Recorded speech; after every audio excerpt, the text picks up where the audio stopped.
Selamat datang di channel Simar Imam. Sembari mendengarkan tinggalkan like dan komentarnya bosku. Jangan lupa pasang headset kalian. Siapkan kopi dan camilan. Lupakan pahitnya kehidupan. Mari kita dengarkan sambil rebahan. Bab 1071. Kali ini, terima kasih banyak, Tuan Jiechi. Melihat Jiechi, yang sudah bertahun-tahun tidak dia temui, Jin Yu buru-buru mengucapkan terima kasih. Jika Jiechi tidak mengambil tindakan, Chen Feng mungkin benar-benar mendapat masalah kali ini.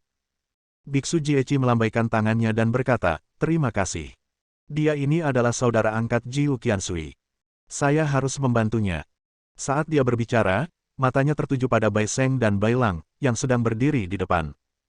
Mata Bai Sheng terfokus dan ekspresinya serius.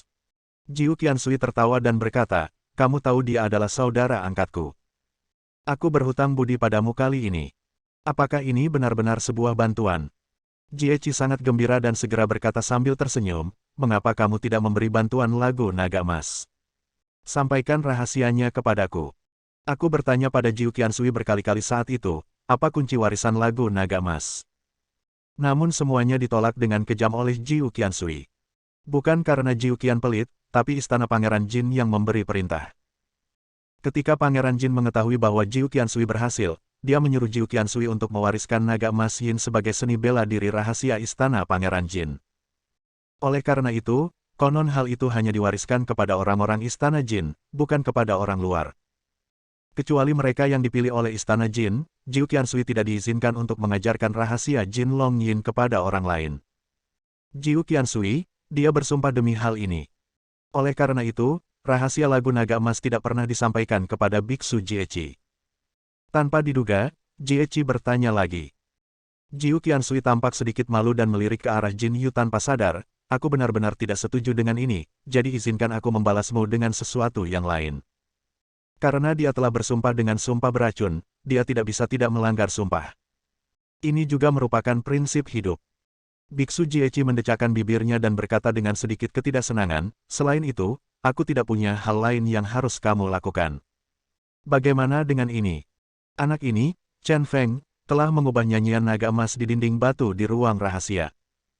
Pelajari semuanya, dan ketika dia sudah mahir, bagaimana kalau kamu menyampaikan rahasia lagu naga emas kepadanya? Dia adalah saudara angkatmu, jadi dia bukan orang luar. Hah? Chen Feng benar-benar tertegun sejenak. Dia benar-benar tidak menyangka Biksu Jiechi akan menanyakan rahasia lagu naga emas atas namanya. Sejujurnya, tentu saja dia sangat menginginkannya. Lagi pula, jika dia bisa menguasai lagu naga emas, itu akan menyelesaikan kesulitannya selama bertahun-tahun dengan jarum penyegel tulang. Dia agak malu untuk berbicara pada awalnya, tetapi Biksu Jiechi banyak membantunya. Jiu Qiansui juga sedikit terkejut, Jiechi tinggal bersama Chen Feng selama 8 hari, bagaimana dia bisa begitu baik pada Chen Feng? Namun, sepertinya tidak apa-apa untuk memberikan lagu naga emas kepada Chen Feng. Bagaimanapun, Chen Feng sudah dikukuhkan sebagai pangeran permaisuri istana Jin. Dengan tingkat hubungan seperti ini, tidak dianggap sebagai cerita sampingan. Pada titik ini, Jin Yu akhirnya berkata, Tuan Jiechi, saya setuju dengan ini untuk Jiu Qiansui. Mulai sekarang, Jiu Qiansui akan meneruskan rahasia naga emas, pelayanan berjasa nasional, kepada Chen Feng. Sejujurnya, bahkan jika Anda tidak menyebutkan permintaan ini, saya juga memiliki pemikiran seperti itu. Dapat dikatakan bahwa kekayaan tidak mengalir ke orang luar, Chen Feng adalah calon menantunya, dan di sana tidak ada salahnya meneruskannya kepada Chen Feng. Dan melalui hari-hari bergaul ini, dia sangat mengenali Chen Feng. Jika Chen Feng juga bisa mempelajari lagu naga emas sepenuhnya, itu pasti akan menjadi hal yang baik bagi istana Jin. Begitu, itu sangat baik. Biksu Jiechi mengangguk dengan tergesa-gesa, wajahnya penuh kegembiraan. Tidak masalah jika dia bisa mempelajari lagu naga emas, selama Chen Feng bisa mempelajarinya, maka dia akan puas. Apakah ini termasuk kebahagiaanku yang jatuh dari langit? Tas hadiah besar itu tiba-tiba jatuh, yang membuat Chen Feng merasa sedikit malu. Oke, mari kita kesampingkan latihannya sebentar. Wajah Jin Yu tiba-tiba menegang dan dia berkata kepada Chen Feng, kamu telah terjebak di ruang rahasia akhir-akhir ini, tetapi banyak hal besar telah terjadi di luar. Ayo pergi turun gunung dulu dan kembali ke rumah Pangeran Jin. Mari kita bicara lagi. Baik. Melihat ekspresi Jin Yu, Chen Feng mengerti bahwa sesuatu yang besar pasti telah terjadi. Pada titik ini, semua orang turun gunung dan langsung kembali ke rumah Pangeran Jin. Jin Yu dan Chen Feng duduk di mobil yang sama, sedangkan Jin Yinyu dan Su Jing duduk di mobil yang sama. Melihat dua orang yang masuk ke dalam mobil, Chen Feng tidak bisa menahan panik. Bahkan ketika mobilnya melaju pergi, dia masih menoleh ke belakang dari waktu ke waktu. Saya hanya takut mereka berdua akan mulai berkelahi di dalam mobil. Tuanku, apa yang terjadi? Chen Feng bertanya. Melihat mobil di belakangnya sepi, dia merasa lega. Jin Yu berkata, hanya dalam 8 hari, banyak hal besar terjadi, dan seluruh Yanjing berada dalam kekacauan. Hal pertama, Tuan Su tiba-tiba menyerang Wu Xi, memegang salinan aset pembelian Wu Xi di luar negeri dengan bukti di tangannya. Wu Xi telah diselidiki oleh Suang Gui. Dengan jatuhnya Ling Shengli dan Wu Xi, penerus Tuan Su dari Departemen Perang tiba-tiba menjadi misteri. Dua orang yang paling optimis tentang dunia luar sebelumnya tidak lain adalah Wu Xi dan Ling Shengli. Segera setelah insiden ini terungkap, seluruh Departemen Perang sekarang berada dalam kekacauan total. Chen Feng mengangguk, tampak tenang. Dialah yang menangani masalah ini, dan tidak ada yang mengejutkan dengan hasilnya. Melihat Chen Feng tidak peduli, Jin Yu melanjutkan, hal kedua adalah Hua Muzu, kepala keluarga Hua yang sedang berkunjung ke luar negeri, telah kembali. Keluarga Hua, yang sebelumnya tidak menonjolkan diri, segera mengambil tindakan. Hua Feng yang mewakili keluarga Hua. Sebelumnya, kami telah mencapai perjanjian kerja sama dengan grup Junlin tempat teman Anda Ning Sue berada. Tetapi ada beberapa celah dalam perjanjian kerja sama, dan sekarang telah terungkap. Dan beberapa hari yang lalu, temanmu Ning Sue berada di Qinxi, bahkan membiarkan keluarga Hua mengambil keuntungan darinya. Sekarang grup Junlin menghadapi krisis besar. Jika kamu tidak hati-hati, kapal komersial raksasa ini grup Junlin bisa ditenggelamkan. Anda mungkin perlu mencari tahu detailnya dari Ning Sue. Anda kembali sekarang dan saya sedang menangani masalah ini. Kali ini, Chen Feng mengerutkan kening dalam-dalam. Benar saja, anak itu Hua Feng yang sedang memasang jebakan untuk Ning Sue. Setelah diingatkan berulang kali, Ning Sue masih tertipu. Jin Yu melanjutkan, selain itu, langkah selanjutnya dari keluarga Hua bahkan lebih sulit dipercaya. Bersama dengan keluarga Zheng, mereka tiba-tiba melancarkan serangan terhadap keluarga Luo. Kekuatan keluarga Luo telah sangat berkurang sejak terakhir kali mereka bertarung langsung denganmu. Keluarga Hua dan keluarga Zheng mengambil tindakan bersama, secara langsung memaksa keluarga Luo ke dalam situasi putus asa. Sekarang dapat dikatakan bahwa keluarga Luo sedang menghadapi jurang maut, dan itu hanya tinggal menunggu waktu sebelum benar-benar runtuh. Sepertinya itu adalah serangkaian gerakanmu. Itu telah berpengaruh, dan keluarga Zheng tidak dapat lagi menampung keluarga Luo. Chen Feng menyipitkan matanya dan tiba-tiba jatuh ke dalam pemikiran yang mendalam. Hasil ini sudah lama ditentukan. Dengan karakter Zheng Rong yang penuh dendam, kematian Zheng Qingquan benar-benar tidak dapat ditoleransi olehnya. Selain itu, kekuatan keluarga Luo telah rusak parah, dan kebutuhannya akan aliansi keluarga Luo juga berkurang. Lebih baik keluarga Luo dihilangkan sepenuhnya sementara vitalitas keluarga Luo sangat melemah. Hanya saja waktunya agak aneh. Bagaimanapun, rumah Pangeran Jin juga memberikan tekanan pada keluarga Zheng akhir-akhir ini.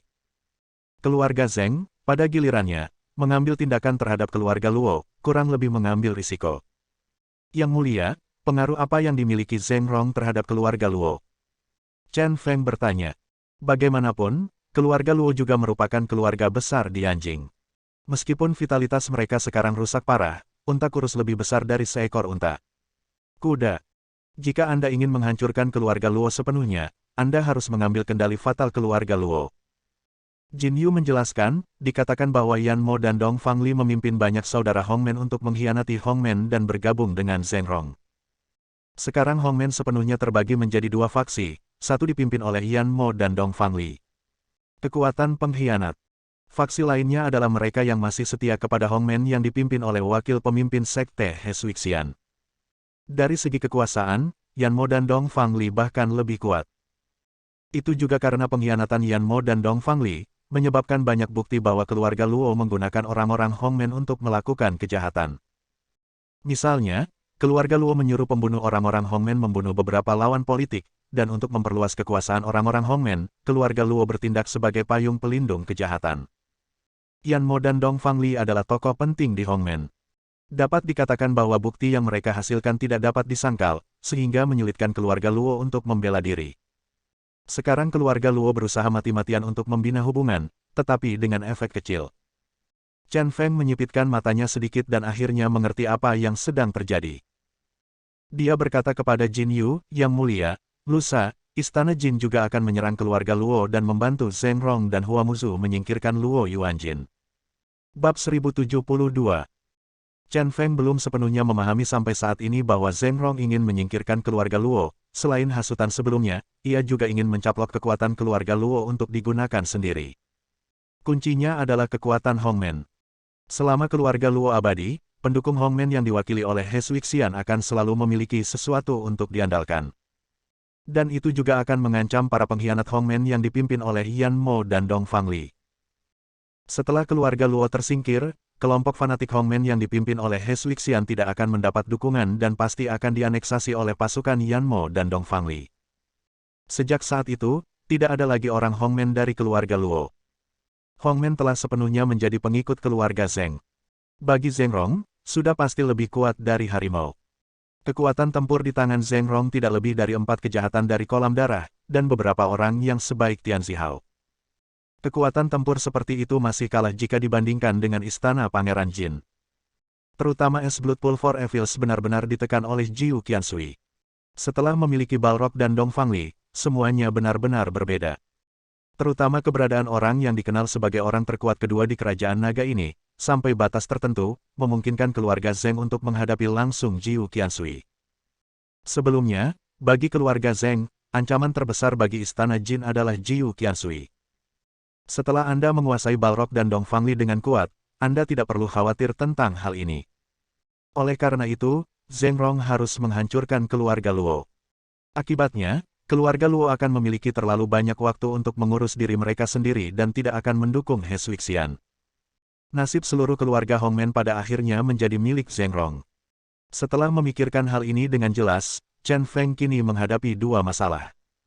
Salah satunya adalah masalah Junlin Group. Kali ini, mungkin terjadi perang finansial dengan keluarga Hua. Dalam hal ini, dia agak amatiran. Tapi saya harus terus maju dan membantu Ning Xue mengatasi kesulitan ini. Pertanyaan kedua adalah sikap terhadap keluarga Luo. Idenya sangat sederhana, dia tidak bisa membiarkan keluarga Luo hidup. Tapi kita harus memanfaatkan kesempatan ini untuk menggali minyak dan air dari keluarga Luo.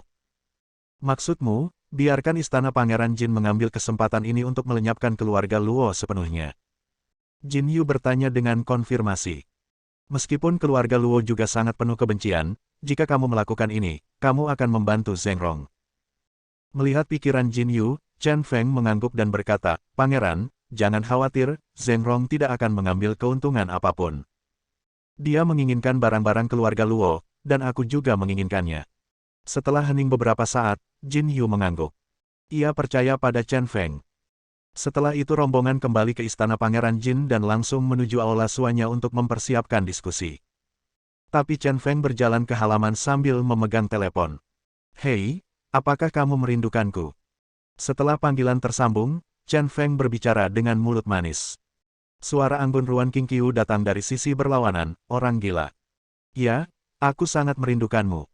Benar-benar tidak ada kata-kata untuk menggambarkan betapa aku merindukan Chen Feng. Inilah rajanya, pria yang tidak bisa dia balas dengan seumur hidupnya. "Apakah kamu ingin bertemu denganku?" Chen Feng bertanya dengan ambigu. Ruan Qingqiu melirik keluar tanpa sadar, mengira Chen gila ada di sini. Dia mengangguk dan berkata, "Pikirkan. Apakah kamu ingin aku pergi ke Yanjing?" Chen Feng tidak bisa menahan nafas, Ruan Qingqiu benar-benar wanita yang sangat pintar. Seringkali, banyak hal bisa terungkap hanya dalam satu titik. Dia mengangguk dan berkata, "Ya, saya harap Anda akan memimpin 50 saudara elit dari Liga Qin ke Yanjing.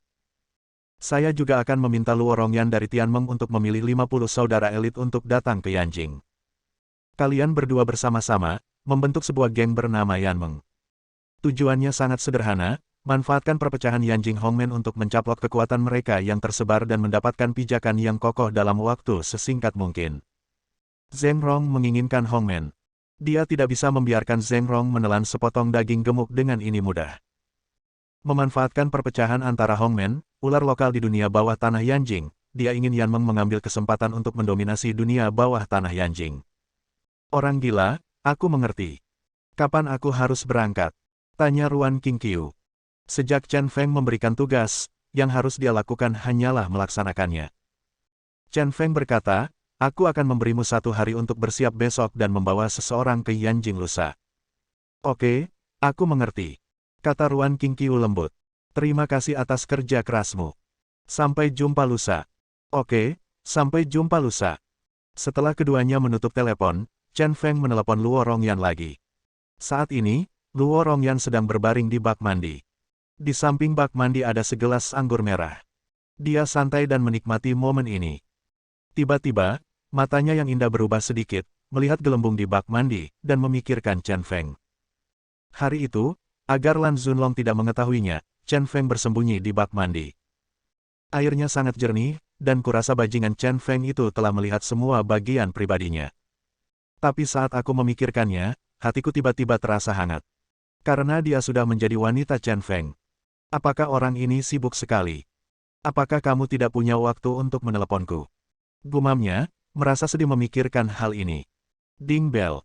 Pada saat ini, teleponnya tiba-tiba berdering. Setelah melihatnya, dia melihat itu adalah nomor yang tidak dikenalnya, dan dia mengangkat telepon karena bosan. Halo. Rongyan, ini aku, apakah kamu merindukanku? Mendengar suara Chen Feng, jantung Luo Rongyan berdetak lebih cepat dalam sekejap. Dia mengendalikan emosinya dan berkata dengan lembut, saya pikir kamu telah melupakan saya. Suara ini agak rendah hati. Bagaimana aku bisa melupakan wanitaku? Chen Feng tertawa dan berkata, aku terlalu sibuk akhir-akhir ini. Aku hampir terbunuh beberapa hari yang lalu, tapi untungnya, aku akhirnya hidup. Hati Luo Rongyan tiba-tiba mengepal. Dia berkata dengan tegas kepada Chen Feng, kamu tidak boleh menempatkan dirimu dalam bahaya lagi. Jika kamu mati, pada siapa akan kuberikan tubuhku yang sempurna ini? Mendengar ini, Chen Feng tertawa lagi, kamu mengatakan itu, memang benar masuk akal, maka aku tidak boleh mati, kalau tidak aku akan menyesal ketika aku sampai ke Raja Neraka. Nyatanya, perkataan Luo Rongyan membuat hatinya terasa hangat. Karena dia mengerti bahwa Luo Rongyan peduli padanya. Keprihatinan yang tulus. Oke, katakan padaku, kenapa kamu menelepon? Luo Rongyan bertanya sambil menggoda. Chen Feng tidak dapat menahan perasaan bahwa kedua wanita ini memiliki lebih banyak otak daripada yang lain. Dia kemudian berkata kepada Luo Rongyan, saya berkelahi dengan orang-orang di Yanjing. Hongmen, geng bawah tanah terbesar di Yanjing, kini telah terkoyak. Saya ingin Anda membawa 50 saudara elit dari Liga Tianmen ke Yanjing dan mengambil keuntungan dari Hongmen. Ketika Sekte Hong terkoyak, bersama dengan aliansi Qin dari Ruan Qingqiu, kami akan membangun pijakan di Yanjing dan mencoba yang terbaik untuk mencaplok kekuatan Hongmen. Oke, saya mengerti. Saya akan membawa orang ke Yanjing besok. Luo Rongyan segera duduk tegak, dan 2 gumpalan lembut muncul langsung dari air. Dunia bawah tanah Tianfu pada dasarnya dikendalikan sepenuhnya oleh Tianmeng. Jika kita pergi ke Yanjing kali ini, kita bisa mengembangkan kekuatan Tianmeng ke Yanjing. Yanjing adalah ibu kota kerajaan naga. Setelah pijakan kokoh didirikan di Yanjing, kekuatan Tianmeng dapat menyebar ke seluruh negeri. Jangan khawatir, aku akan memberimu 1 hari untuk mempersiapkan besok dan membawa seseorang ke Yanjing lusa. Kata Chen Feng, memberikan Luo Rongyan dan Ruan Qingqiu pada waktu yang sama. Bab 1073. Setelah melakukan panggilan telepon, Chen Feng kembali ke aula suanya. Sebelum dia duduk, dia bertanya pada Bai Seng, kakek Bai Seng, bagaimana kesehatan kakek Bai Qi? Setelah dikurung di ruang rahasia selama 8 hari, dia tidak tahu keadaan kakek Bai Qi dalam 8 hari ini. Bagaimana kabarmu? Jangan khawatir. Bai Seng berkata dengan ramah, cedera saudaraku semakin membaik dari hari ke hari. Saya mendengar dari dokter bahwa dia pulih dengan baik. Tidak perlu khawatir sama sekali. Itu bagus. Chen Feng jantung tiba-tiba rileks, terlalu banyak. Setelah dia duduk, dia melihat sekeliling. Orang-orang yang menemukan rumah Pangeran Jin tidak lain adalah Jin Yu dan Jiu Qiansui. Jelas sekali bahwa Jin Yu telah mewaspadai tikus tanah di istana Pangeran Jin. Alasan mengapa Jin Yu tidak ada adalah karena dia mengajak Su Jing mandi. Aku benar-benar tidak menyangka kalau kedua wanita itu bisa rukun. Sejujurnya, dia hanya tercengang saat melihat Jin Yu membawa Su Jing ke kamarnya. Oke, Chen Feng akhirnya kembali tanpa bahaya apapun, tetapi sekarang situasi di Yanjing menjadi lebih rumit. Mari kita bahas masa depan. Jin Yu yang pertama berbicara. Baginya, orang-orang di rumah Pangeran Jin targetnya sebenarnya adalah sangat jelas, itu adalah keluarga Zheng. Keluarga Zheng telah berulang kali merencanakan untuk mempermalukan Istana Jin, dan telah menjadi musuh nomor satu Istana Jin. Hubungan kedua pihak telah mencapai titik hidup dan mati. Chen Feng melanjutkan, tidak ada orang luar di sini. Izinkan saya memberitahu Anda secara langsung. Keluarga Zheng sangat kuat. Dapat dikatakan agak menakutkan. Dari segi kekuatan saja, mungkin tidak mudah untuk bertarung. Dan ternyata, meskipun Istana Jin lebih lemah dari keluarga Zheng dalam hal kekuatan, ia memiliki kekuatan Jiu Qiansui dan murid 8 Panji yang tak terhitung jumlahnya untuk mendukungnya. Dapat dikatakan bahwa dalam hal kekuatan tempur, itu menghancurkan keluarga Zheng. Tapi sekarang, setelah keluarga Zheng mengambil alih Yanmo, Dong Fangli, dan beberapa pasukan Hongmen, dapat dikatakan bahwa tidak banyak kerugian dalam hal kekuatan tempur. Kesenjangan antara kedua belah pihak tidak besar. Jika kedua belah pihak bertarung sekarang, kemungkinan besar akan menemui jalan buntu untuk sementara waktu. Sulit untuk menentukan pemenang dengan cepat. Dan untuk menang, Anda harus merebut pegangan kunci lawan. Bagi kami, sekarang kita mempunyai kesempatan untuk merebut kendali keluarga Zheng. Kesempatan ini adalah kasus Tianlong Misi Kuil. Alasan mengapa masalah ini dibawa ke kasus Misi Kuil Tianlong. Itu karena dia mengetahui bahwa Zheng Rong telah melakukan hal yang tabu. Hampir bisa dipastikan bahwa Zheng Rong dan negara F bersekongkol setahun yang lalu untuk melakukan pertukaran Buddhis di dataran tinggi. Tujuan sebenarnya adalah kuil Tianlong. Tidak hanya itu, mereka juga membiarkan kelompok tentara bayaran tersebut berpura-pura menjadi pembawa pesan. Apapun alasannya, jika Anda memanfaatkan poin ini, Anda dapat membunuh Zheng Rong. Jin Yu mengerutkan kening ketika dia mendengar Chen Feng mengalihkan fokus ke kasus misi kuil Tianlong.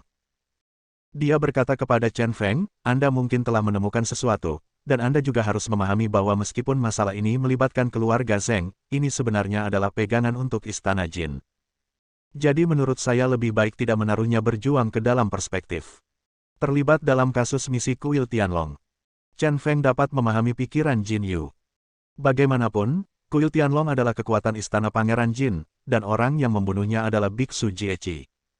Kita tidak bisa menyerahkan Biksu Jiechi ke pengadilan. Setelah berpikir sejenak, dia berkata, Yang Mulia, saya memang telah belajar sedikit tentang keseluruhan cerita kasus misi. Kasus ini memang seperti yang Anda katakan, melibatkan keluarga Zheng dan Istana Jin. Setelah itu adalah terpecahkan, siapa yang akan melakukannya tak satu pun dari mereka baik-baik saja. Orang yang membunuh adalah Biksu Jiechi, tetapi orang yang terbunuh adalah kelompok tentara bayaran Kuangsha. Rumah Pangeran Jin menyembunyikan ruang rahasia untuk digunakan sendiri, dan itu juga melibatkan Biksu Jiechi, serta Xuan Lizu dan mayat wanita di ruang rahasia. Dan pengalaman seni bela diri lagu naga emas serta rahasia lainnya. Begitu kebenaran terungkap, ini pasti akan terungkap, yang akan merugikan Istana Jin. Dan keluarga Zheng juga melakukan tabu besar. Saya sekarang sangat yakin bahwa Zheng Rong lah yang bersatu dengan negara F dan biarkan kelompok tentara bayaran Kuangsha menyelinap ke dalam misi dan memiliki niat jahat di kuil Tianlong. Ini saja bisa hancurkan Zheng Rong. Saya sedang berpikir sekarang, dapatkah saya menemukan cara untuk menghindari masalah Istana Pangeran Jin, khususnya rebut kemampuan Zheng Rong untuk menyatukan negara lain dan menyewa kelompok tentara bayaran untuk mencapai tujuan mengalahkan Zheng Rong. Bagaimanapun, ini adalah kesempatan bagus. Akan sangat disayangkan jika Anda melewatkannya. Jika bukti-bukti ini dapat dikonfirmasi, dikombinasikan dengan Jin Yu, Su Liguo dan Qin De, mereka pasti dapat mengalahkan Zheng Rong dalam satu gerakan.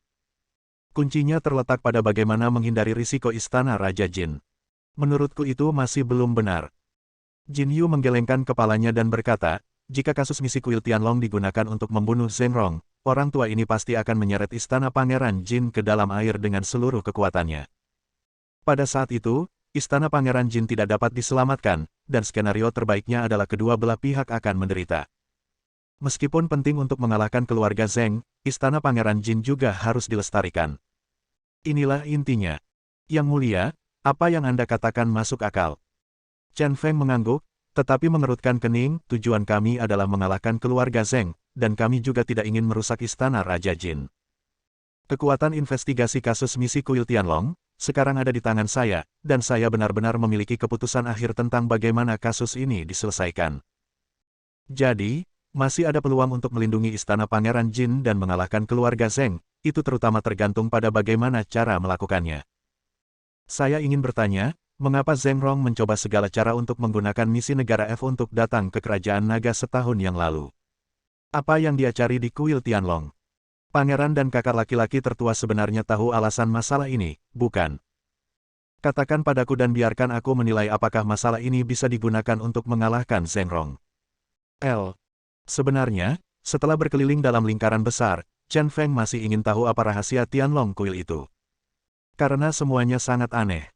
Logikanya, kasus misi kuil Tianlong juga sangat merugikan keluarga Zheng, dan keluarga Zheng seharusnya tidak mau menyebutkannya.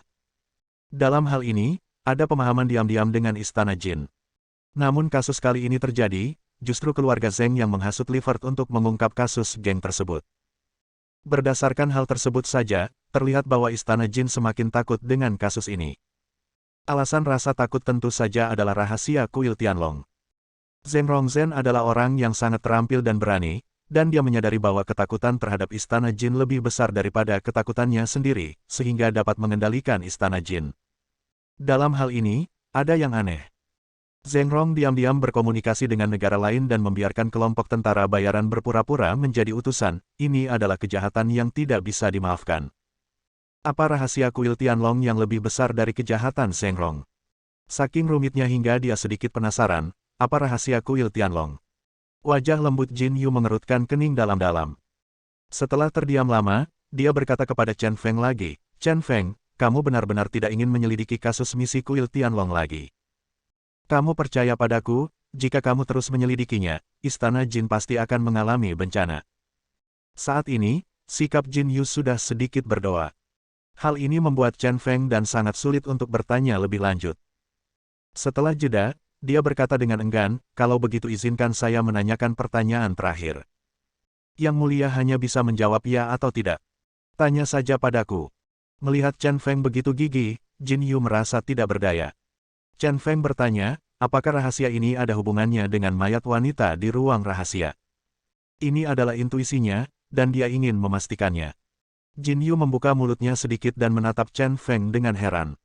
Dan Jiu Qiansui juga tercengang di sana, sedikit bingung. Chen Feng, kamu. Jin Yu menggelengkan kepalanya tak berdaya, aku bisa memberitahumu, ya. Tapi masalah ini berakhir di sini, dan aku tidak akan pernah menjawab pertanyaan terkait lagi. Awalnya, dia ingin Jue Kong mengabaikan Chen Feng, tapi tanpa diduga, Chen Feng memasuki ruang rahasia dan semakin dekat dengan kebenaran. Tapi rumah Pangeran Jin tidak mampu menerima kebenaran ini. Terima kasih, Yang Mulia. Chen Feng mengucapkan terima kasih dan matanya serius. Aneh sekali, ada apa dengan mayat wanita ini? Mengapa istana Pangeran Jin terasa begitu menakutkan? Bab 1074. Setelah membicarakan masalah tersebut, Chen Feng sengaja memperlambat kecepatannya saat dia keluar. Setelah Bai Sheng muncul, dia melangkah maju dan berjalan berdampingan dengan Bai Sheng. Kakek Bai Sheng, ada yang ingin kutanyakan padamu. Dia berbisik di telinga Bai Sheng. Beberapa hari yang lalu, karena Bai Qi terluka parah, dia menyimpan banyak kata di dalam hatinya. Sekarang cedera kakek Bai Qi sudah stabil, dia ingin mengetahui sesuatu selagi Bai Sheng bebas. Dalam beberapa hari terakhir, saya melihat bahwa keluarga Bai dan istana Pangeran Jin memiliki hubungan dekat. Setelah bertanya, saya mengetahui bahwa itu karena Jiu Qiansui dan kakek Bai Qi adalah teman lama. Oleh karena itu, keluarga Bai dan istana Jin terhubung. Tapi dia merasa ada yang tidak beres. Tampaknya hubungan antara keluarga Bai dan istana Pangeran Jin agak terlalu dekat. Tidak peduli seberapa dalam persahabatan antara kakek Bai Qi dan Jiu Qiansui, itu adalah hubungan pribadi dan tidak boleh melibatkan dua keluarga. Dan dia bisa merasakan bahwa semua orang di istana Pangeran Jin, termasuk Jin Yu sendiri, memiliki emosi khusus terhadap keluarga Bai. Nak, apa yang kamu pikirkan di sini? Senyuman lembut muncul di wajah ramah Bai Sheng. Sejujurnya, setelah sesi tanya-jawab terakhir dengan keluarga Sanse di basement gedung keluarga Bai di Tianfu, dia kini pusing saat mendengar pertanyaan Chen Feng. Pikiran anak ini bekerja terlalu cepat, dan dia seringkali didorong terlalu keras. Sebagai orang tua, ia sering merasakan sakit yang mendengung di kepalanya. Melirik Bai Lang yang tercengang, Chen Feng tidak menghindar dan bertanya langsung, apa hubungan antara keluarga Bai dan rumah Pangeran Jin? Jangan katakan itu sesederhana persahabatan mendalam kakek Bai Qi dan Jiu Qiansui. Kamu bilang padaku aku juga tidak percaya. Kenapa kamu, nak, begitu curiga setiap hari? Bai Seng menggelengkan kepalanya tak berdaya. Hubungan antara keluarga Bai dan istana Pangeran Jin memang karena hubungan tersebut, antara kakakku dan Jiu Qiansui. Chen Feng jelas tidak puas dengan jawaban ini. Rasanya meminta itu seperti meminta sia-sia. Dia tidak mau bertanya lagi, tapi dia melihat Bai Seng menunjuk ke kejauhan dan berkata, berhenti bertanya, cepat pergi, kedua gadis itu sedang menunggumu. Setelah mengatakan itu, dia segera pergi, tidak membiarkan Chen Feng bertanya lagi. Kesempatan untuk bertanya. Bai. Chen Feng sedikit kecewa, semakin Bai Seng menghindar, dia menjadi semakin curiga. Sedikit mengernyit, dia mendongak. Di kejauhan, Jin Yinyu dan Su Jing berdiri di koridor. Su Jing seharusnya mengenakan lengan pendek dan jeans slim fit milik Jin Yinyu. Kali ini, sosok Su Jing menjadi sorotan. Tetapi meskipun dia sedikit lebih seksi dan feminin, Su Jing masih memiliki penampilan dingin dan arogan dengan tangan di saku. Jin Yinyu di sebelahnya terlihat lebih anggun. Mengenakan rok merah, dia berbicara kepada Su Jing dengan senyuman di wajahnya. Chen Feng merasa sedikit mati rasa, dia mengambil beberapa langkah cepat dan menyusul Jiu Qiansui. Dia meraih lengan Jiu Qiansui dan berkata, saudaraku, tidakkah kamu ingin mengajariku lagu naga emas? Ayo, aku akan tinggal di kamarmu malam ini dan mari berlatih sepanjang malam. Saat kedua wanita ini bersama, dia tidak tahu bagaimana menghadapinya, benar. Aku terlalu tua untuk begadang, dan aku belum pernah tidur sekamar dengan orang lain. Aku tidak tahu mengapa Chen Feng begitu ingin berlatih, Jiu Qiansui sangat bingung. Tiba-tiba dia menemukan Jin Yinyu dan Su Jing datang ke sini, dan dia langsung mengerti. Ternyata Chen Feng bersembunyi dari kedua wanita ini. Sungguh pria yang tidak tahu betapa beruntungnya dia. Saudaraku, ini pertama kalinya untuk semuanya. Berbisik kepada Jiu Qiansui, Chen Feng buru-buru melambai kepada Jin Yinyu dan Su Jing yang datang dan berkata, Jiu Qiansui dan aku ada yang harus dilakukan malam ini, mari kita bersenang-senang saat malam. Dengan mengatakan itu, dia membawa Jiu Qiansui dan pergi, sama sekali mengabaikan teriakan Jin Yinyu. Gila, gila. Jin Yinyu berteriak dua kali, tetapi melihat Chen Feng berlari lebih cepat dari kelinci. Dia tiba-tiba menjadi sedikit marah dan mengerucutkan bibirnya. Mengapa dia melarikan diri? Jin Yinyu bergumam pada dirinya sendiri, masih memikirkan tentang pelukan yang dikatakan Chen Feng padanya. Kamu hanya seorang pengecut. Su Jing berkata, menyebalkan, dan memutar matanya ke arah perginya Chen Feng. Baru setelah memasuki ruangan berusia 9.000 tahun itu Chen Feng merasa lega. Jika Anda tidak datang ke kamar berusia 9.000 tahun, mengapa Anda tidak pergi ke kamar Jin Yinyu? Atau pergi ke tempat Su Jing? Kemanapun Anda pergi, Anda akan mati. Kamu tidak takut pada langit dan bumi. Mengapa kamu takut pada wanita? Jiu Qiansui tertawa. Chen Feng berargumen, saya tidak pernah takut pada wanita. Pada dasarnya saya menjaga mereka semua dalam kondisi baik. Hanya saja saya takut akan masalah, jadi sebaiknya saya bersembunyi dengan tenang. Ayo mandi dulu, terlihat kotor Chen Feng, Jiu Qiansui berkata tanpa daya. Aku benar-benar tidak tahu bagaimana tidur di kamar yang sama dengan seorang pria, jadi jangan tidur malam ini, aku akan mengajarimu rahasia lagu naga emas. Baik. Ini memenuhi keinginan Chen Feng. Bagaimanapun, aku sudah cukup tidur di ruang rahasia beberapa hari terakhir ini. Meski sekarang sudah gelap, dia sebenarnya tidak mengantuk sama sekali. Setelah mandi sebentar dan berganti pakaian bersih yang disiapkan oleh para pelayannya, Chen Feng sudah bersemangat untuk berlatih. Mereka berdua duduk di ruangan kecil mirip Zen dan mulai mengajar lagu naga emas. Di ruangan kosong itu, dindingnya bercat putih, hanya digantung dua kaligrafi tulisan orang tak dikenal. Hanya ada satu kata, Zen, di atasnya. Yang lainnya juga hanya memiliki satu kata, yaitu kata, tenang. Di tengahnya terdapat pembakar dupa besi yang mengeluarkan asap hijau menyegarkan. Jiu Qiansui sedang duduk bersila dan berkata kepada Chen Feng, seni bela diri nasional lagu naga emas sangat istimewa. Seni bela diri nasional ini tidak diturunkan menurut metode keluarga. Tetapi secara umum, para praktisi juga memiliki karakteristik yang sama. Mereka semua adalah biksu dari kuil Tianlong.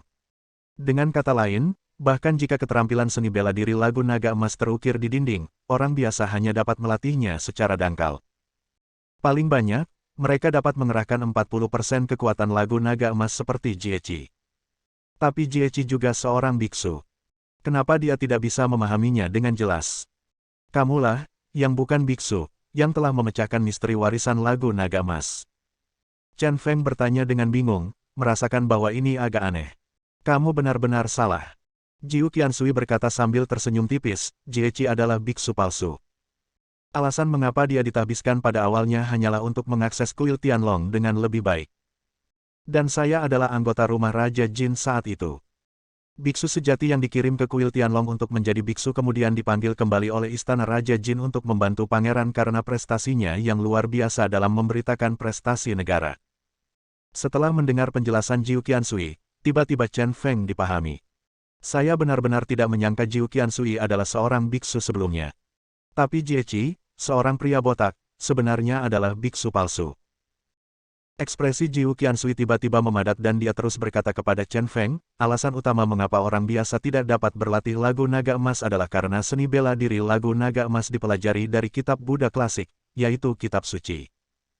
Keterampilan kungfu yang diukir oleh 8 biksu terkemuka ini semuanya adalah gerakan seni bela diri dengan mengingat kitab suci Buddha. Hanya dengan menggabungkan keduanya kita dapat benar-benar memahami lagu naga emas. Sederhananya, biksu terkemuka pertama belajar melalui Sutra Intan ketika dia menciptakan lagu naga emas dan mewariskannya kepada biksu terkemuka kedua. Biksu terkemuka kedua menambahkan wawasannya dari Sutra Surangama ke dalamnya, menjadikan lagu naga emas semakin lengkap. Sejak itu, banyak biksu terkemuka telah memahami dan memahami banyak sutra. Saya membiarkan lagu naga emas menyublim lagi, dan kemudian saya mendapatkan lagu naga emas yang saya latih. Jadi, jika Anda ingin berlatih lagu naga emas, Anda harus akrab dengan 8 kitab suci ini, pahami, dan gabungkan dengan latihan yang diukir di dinding batu. Pengalaman, dimulai dari bagian pertama, secara bertahap memahaminya selangkah demi selangkah, baru setelah itu Anda dapat mencapai kesempurnaan. Bab 1075. Malam itu, Chen Feng tidak tidur sama sekali. Dia tidak pergi berlatih seni bela diri, tetapi mempelajari 8 kitab suci dengan cermat. Tempat-tempat yang tidak jelas di antara mereka semuanya dipandu oleh Jiu Qiansui. Budidaya Dharma Jiu Qiansui juga sangat tinggi. Jika bukan karena dia telah kembali ke Istana Raja Jin, dia akan menjadi biksu terkemuka dari kuil Tianlong. Dengan pemahamannya yang mendalam tentang agama Buddha saja, tidak mengherankan jika dia mampu mempraktikkan lagu naga emas saat itu. Setelah 1 malam, Chen Feng masih bersemangat. Dia hanya merasa bahwa agama Buddha sangat mendalam dan dia benar-benar tenggelam di dalamnya. Sejenak, saya merasakan dorongan yang luar biasa untuk memasuki gerbang gunung. Untungnya, itu hanya dorongan sesaat. Jika memang ingin memasuki gerbang gunung, entah berapa banyak wanita yang akan menitikkan air mata. Setelah penjelasan Jiu Qiansui, bagi Chen Feng, untuk menguasai lagu naga emas, ia harus menghafal 8 kitab Buddha, memahami semuanya, dan kemudian menggabungkan latihan dengan ajaran Buddha. Proses ini diperkirakan memakan waktu cukup lama. Menurut Jiu Qiansui, dia membutuhkan waktu 1 bulan untuk menguasai sepenuhnya lagu naga emas. Bagi Chen Feng, persyaratannya mungkin lebih lama. Hal ini tidak dapat dicapai dalam semalam, hanya dapat diakumulasikan secara perlahan. Pukul 8.30 pagi, Chen Feng dan Jiu Qiansui akhirnya meninggalkan rumah. Saat sarapan, Su Jing dan Jin Yinyu duduk bersama. Meskipun Su Jing masih menyendiri, tidak sulit untuk melihat bahwa dia memiliki hubungan yang sangat baik dengan Jin Yinyu. Keduanya sebenarnya merasa seperti saudara perempuan. Pada saat itu, Chen Feng merasa pemahamannya sedikit terganggu. Bagaimanapun, Jin Yinyu adalah seorang germafobia, sedangkan Su Jing sangat dingin dan sombong. Sebenarnya tidak ada konflik antara kedua poin ini. Setelah sarapan, Chen Feng tidur 2 jam. Setelah itu, saya mengajak Su Jing untuk menyelidiki kasus ini. Jin Yinyu juga ingin pergi, tapi ditolak oleh Chen Feng. Jin Yinyu sedikit tidak puas dengan ini, tapi dia hanya bisa menerimanya. Karena dia tahu bahwa Su Jing memiliki keterampilan seni bela diri yang sangat baik. Dan setelah dia keluar, dia hanya bisa menjadi beban bagi Chen Feng. Lebih baik lebih sadar diri dan tinggal di rumah Pangeran Jin. Setelah meninggalkan rumah Raja Jin, Chen Feng mengendarai SUV Su Jing. Catatan polisi lalu lintas di jendela mobil masih berkibar. Su Jing tiba-tiba bertanya, dalam kasus kuil Tianlong, pembunuhnya adalah Biksu Jieqi, yang membunuh orang-orang dari kelompok tentara bayaran Kuangsha. Bagaimana Anda berencana menghadapi akibat seperti itu? Jieqi memiliki anugerah yang menyelamatkan jiwa untuk keduanya. Biksu Jieqi tidak bisa dikhianati. Jika Biksu Jieqi dikhianati, ruang rahasia kuil Tianlong tidak akan dipertahankan. Dan masalah kelompok tentara bayaran Kuangsha semakin mempengaruhi akar keluarga Zheng.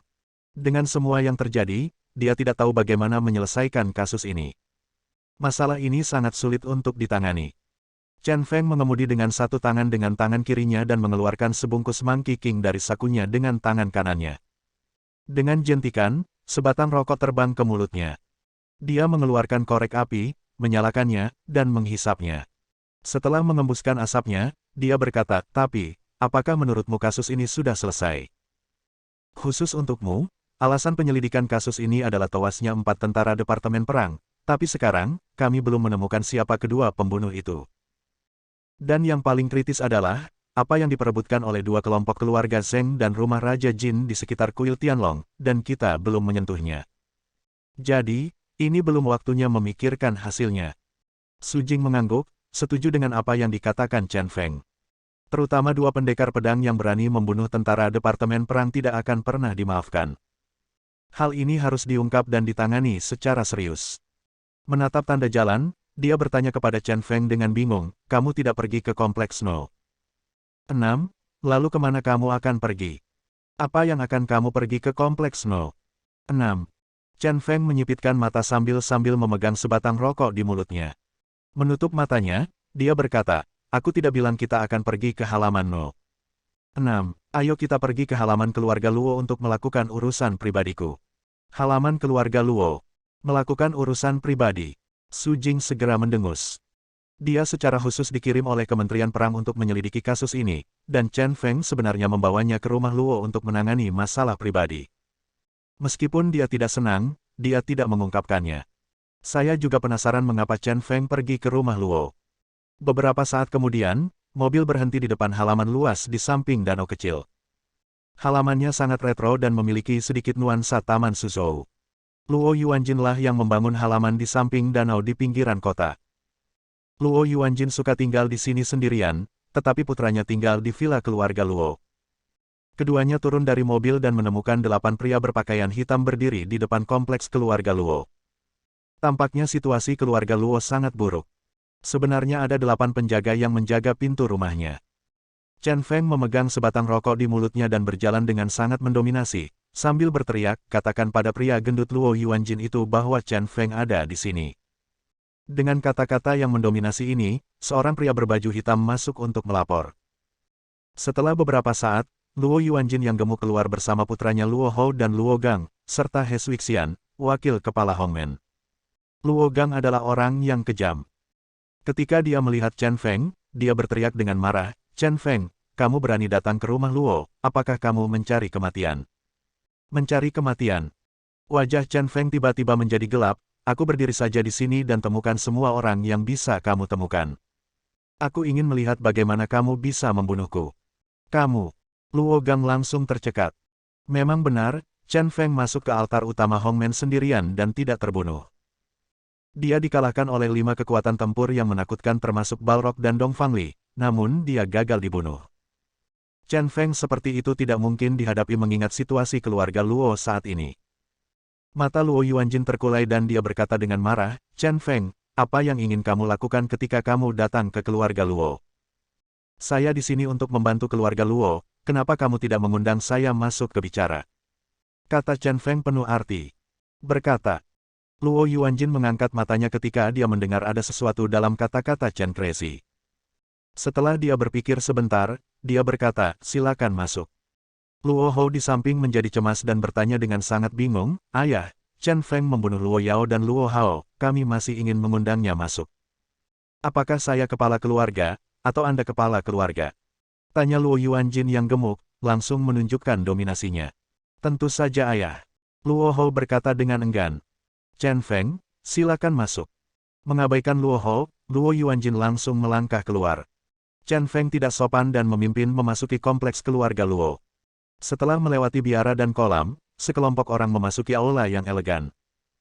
Luo Yuanjin menyuruh sebagian besar orang pergi, hanya menyisakan putranya Luo Gang dan wakil kepala Hongmen, He Suixian. Bahkan Luo Hou pun tidak diizinkan masuk. Dia berkata kepada Chen Feng, jika ada yang ingin kamu katakan, katakan saja. Chen Feng duduk di sana dengan santai dan berkata tanpa ragu-ragu, keluarga Luo berada dalam situasi ini karena keluarga Zheng. Terus terang saja, keluarga Zheng menyerang keluarga Luo hanya untuk merebut sepotong daging Hongmen. Perilaku mereka sangat memalukan. Sekarang keluarga Luo telah mencapai tepi tebing, dan orang-orang Hongmen semakin terkoyak, dan keluarga Zheng telah mengambil kesempatan untuk memenangkan hati mereka. Yan Mo dan Dong Fangli. Kalian orang-orang yang tidak tahu malu, tidakkah kamu ingin membalas dendam pada keluarga Zheng? Apakah kamu dapat mengambil nilai sisa dari keluarga Luo tergantung pada betapa Luo Yuanjin membenci Zheng Rong? Bersambung. Nantikan bab selanjutnya bosku.